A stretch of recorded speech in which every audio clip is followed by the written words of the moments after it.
Before I get into Predator Badlands, let's look into the history of Predator for a bit. I mean, this is one of the most horrifically chewed up and spit out franchises in horror history. If you want to call it horror, I call it horror. It's definitely horror action to me.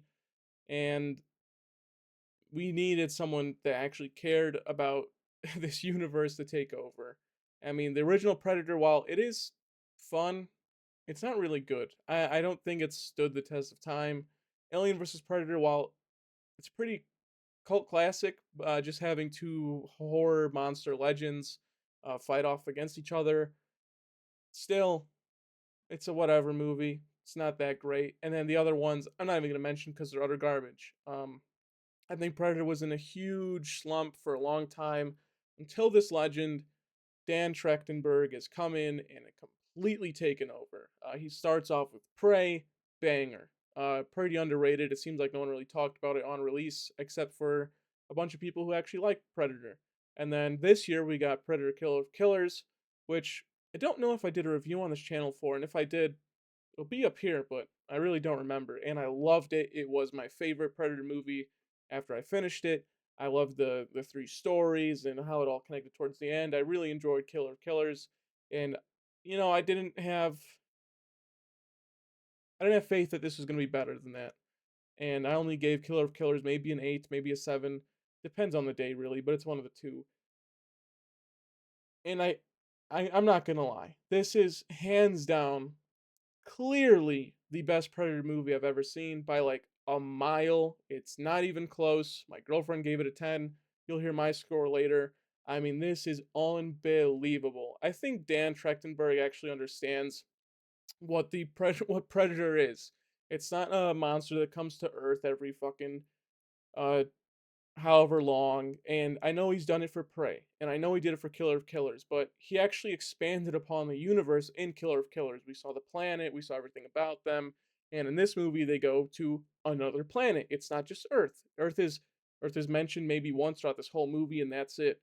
Thankfully, or actually twice. Once in the beginning, and then second time when they're getting the medicine and blah blah blah. But there's no Earth. There's not Earth once in this movie at all. You see a T-Rex skull. They might be the closest mention to Earth besides the two androids talking to each other. Otherwise, Earth is not in this movie at all, and I fucking love it. You get more of the Predator planet. You get more of this new planet. It's perfect. This is what you need. You don't need to go to Earth every fucking movie. We don't need to do Earth every fucking movie. And thankfully for the sequel, I'm hoping we don't go to Earth for the next movie. I would love if we just see more predators dealing with other planets and all these unkillable creatures like we saw in this movie. Oh, I loved it. This movie's fucking great. I'll go to the deck last because I think he's the most important part about this movie, but I'd like to start off saying that I hate movies that do this. It didn't start with Baby Yoda.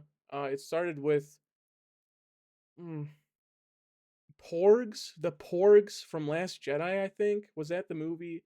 Where every big sci-fi movie, every giant movie that's come out, you need a character, you need a baby monster character that sells toys. And it seems like they just do too much throughout the movie. Superman, I mean, Baby Joey. Well, he doesn't do too much. It was like, we know why Baby Joey was in this movie.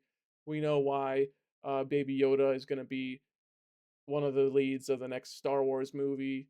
The fucking Porgs were in too much of The Last Jedi. It seems like they were just cutting to a Porg every like 10 minutes. And in this movie, I don't I don't think they did a bad job at it. I really appreciated how they did Bud, the little Killisat. I'm zoning out. Is it Killisat? Yeah, yeah. I think Bud wasn't annoying. He had one really cute scene at the campfire where he's copying everything Deck does.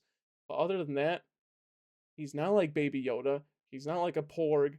It just seems like a cute animal they stumbled across because what Predator Badlands does so much better than almost any Star Wars movie I've seen recently is they introduce a bunch of new animals on the planet. I mean, we have the tree monster thing, we have the giant bug that chases them over the blade of or the field of blades. We have Bud and his mom. We have the a bunch of the predators. We have, I'm trying to remember what some of the dragons. I mean, there's just so much in this movie that we're that we're expanding upon just on this one planet. Why the fuck can't, and this is me complaining a little bit. Why can't Star Wars do this? This felt more like a Star Wars movie than any Star Wars movie has felt for like the past 3 or 4 movies, probably three. Um, and it's upsetting. I mean, sci-fi is in an awful place, and I think Predator Badlands is thankfully saved the day. I hope Star Wars looks at this size and then goes, we really need to pick up our shit because if Andor is our best thing, what are we doing? And I'm not saying Andor's bad. I think Andor's phenomenal. I think it's a 9 out of 10, maybe 10 out of 10 TV show. It's just the movies is like absolute failure for the past decade. It's unbelievable. Sorry, back to Predator Badlands. I love that we're expanding so much on this planet. We see so many different biomes, the forest, the field of blades, a bunch of the mountains, the I guess the mountains where they did the campfire as well, the waterfall, the area where the whole camp is set up. Everything, there's just so much explored within this hour 45 movie. It feels like everything was set up for so long, but no, it's everything was all condensed in this 1 hour 45 movie, and I love that we learned so much about this planet that we never visited before. It's unbelievable. Um, but yeah, sorry, back to Bud. I thought Bud was great. He's cute. He doesn't overtake too many scenes, even the scenes where they put him for comedic factor, like the end where him and Ellie Fanning are freeing his mother. It's funny, it's cute, and it's only like a second or two long, and he doesn't really do anything absurd in it at all, which is nice. And to Ellie Fanning, she was great. I was really worried she was gonna be too annoying, and for the first 10, 20 minutes of this movie when she's not in it, I I was like, man, I really hope she doesn't ruin it because I kind of dig in this deck solo adventure that we're doing. And she comes in, I was a bit like, this might be a bit annoying. She might be an annoying over comedic character. No, she's great. I like that she's teaching Deck about family and everything. And I know a bunch of the reviews that are negative towards this movie are coming from, why is this a found family movie?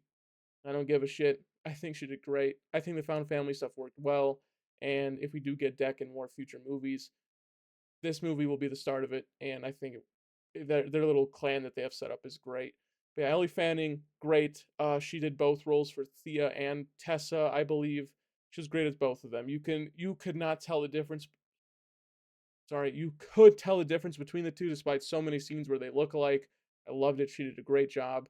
Her fight scene where her body split in half and she's doing the legs are helping her fight with their top half, and they're fighting the two guards. It's unbelievable. I mean, a lot of the fight scenes in action in this movie is amazing, like absolutely great. I think the fight scenes in this movie are probably the best I've seen this year in a live action movie. They're unbelievable, but that one probably stood out to me the most. It's just fucking great. Like having to deal with two legs and then a person's upper half and then having it look so spectacular is just something, it's just not common. And I don't know if I've seen a movie do it before, but I mean this movie did it fucking brilliantly and probably perfect for how it played out. But yeah, the rest of the action scenes in this movie, great. The stuff with Deck and his father, even the bit with Deck's brother and the dad, gorgeous, great. I love the final fight between Deck and his dad, and they're fighting each other, and he turns the cloak on. First thing Deck does, turn on the spaceship to get all the dust everywhere so you can see him through the cloak.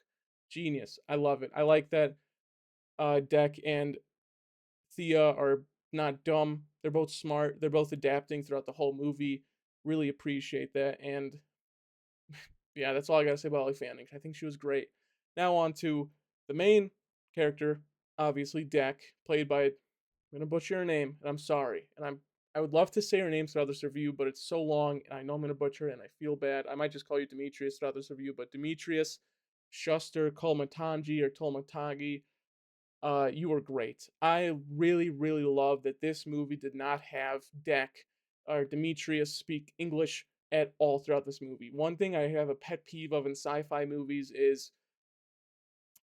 alien characters that don't speak English or that don't look like they should be speaking English speaking English. I think it's fucking annoying. It's dumb, and you're giving less character to these aliens. Like these aliens need to stand out from the androids or the humans. They need to be completely different. And to have Deck completely speak in his language, every single line of the movie was great. And I was so worried when Ellie Fanning was doing the translating that we were going to get English translations for Deck. We didn't. It was just captions. I love it. Thank you so much for doing that, Dan Trachtenberg. I thought that was genius. Like I said, I hate when movies don't give aliens their own language. Give them their own language. I don't care if he's the main character of the movie and all of his speaking lines are like glurp glurp glurp glurp glurp. It's great. It's smart.